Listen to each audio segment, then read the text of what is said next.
Hi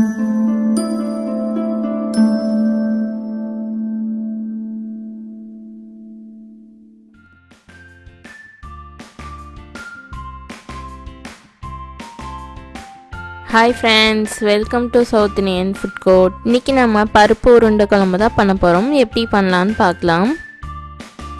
தேவையான பொருள் பார்த்துடலாம்.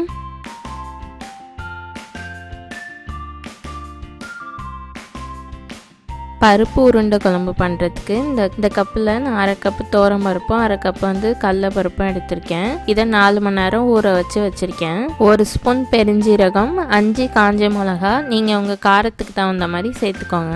இது எல்லாத்தையும் மிக்ஸி ஜாரில் சேர்த்துக்கலாம்.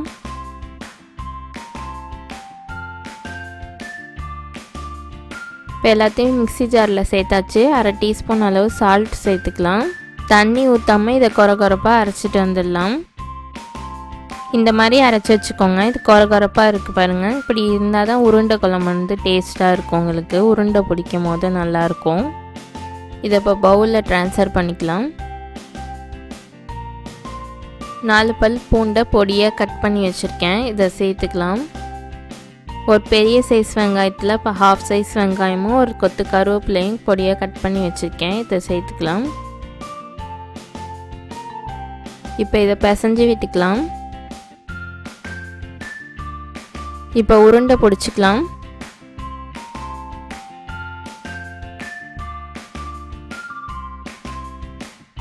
இந்த மாதிரி எல்லா உருண்டையும் பிடிச்சிக்கலாம்.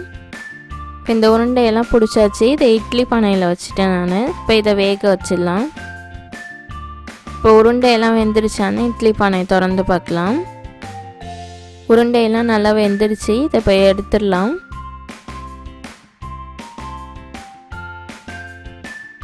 இப்போ குழம்பு தாளிக்கிறதுக்கு கடாயை வச்சுக்கலாம். கடாய் நல்லா சூடாகணுன்னே 2 ஸ்பூன் அளவுக்கு ஆயில் சேர்த்துக்கலாம். ஆயில் நல்லா சூடாகிடுச்சு. 2 துண்டு பட்டை வச்சுருக்கேன். இது சேர்த்துக்கலாம். இது நல்லா பொரியட்டும். 5 பூண்டு பல்ல 2ஆக கீறி வச்சுருக்கேன். இது சேர்த்துக்கலாம். இது இப்போ கலர் மாற வரைக்கும் வதக்கி விட்டுக்கலாம். பூண்டு நல்லா வதங்கிடுச்சு. இப்போ நான் ஒரு பெரிய சைஸ் வெங்காயத்தை பொடியாக கட் பண்ணி வச்சுருக்கேன். இதை சேர்த்துக்கலாம்.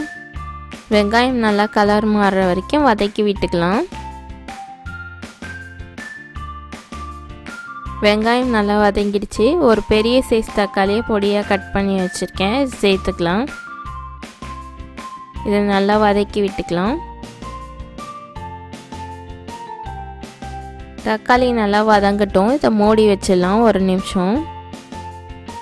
இப்போ திறந்து பார்க்கலாம் தக்காளி நல்லா வதங்கிடுச்சான்னு. தக்காளி நல்லா வதங்கிடுச்சு.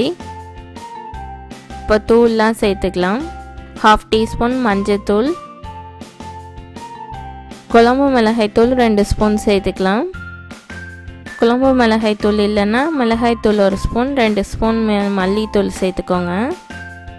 இப்போ இதை நல்லா வதக்கி விட்டுக்கலாம். அடுப்பை மீடியம் ஹீட்டில் வச்சுக்கோங்க. இப்போ இதை வதக்கியாச்சு. ஒரு பெரிய நெல்லிக்காய் சைஸ் அளவு புளி தண்ணி கரைச்சி வச்சுருக்கேன். இது சேர்த்துக்கலாம். இப்போ இதை மிக்ஸ் பண்ணி விட்டுக்கலாம். அரை கிளாஸ் அளவுக்கு தண்ணி சேர்த்துக்கலாம். 2 டீஸ்பூன் சால்ட் சேர்த்துக்கலாம். இப்போ மிக்ஸ் பண்ணி விட்டு மூடி வச்சிடலாம் ஒரு 3 நிமிஷம். இது நல்லா கொதி வரட்டும்.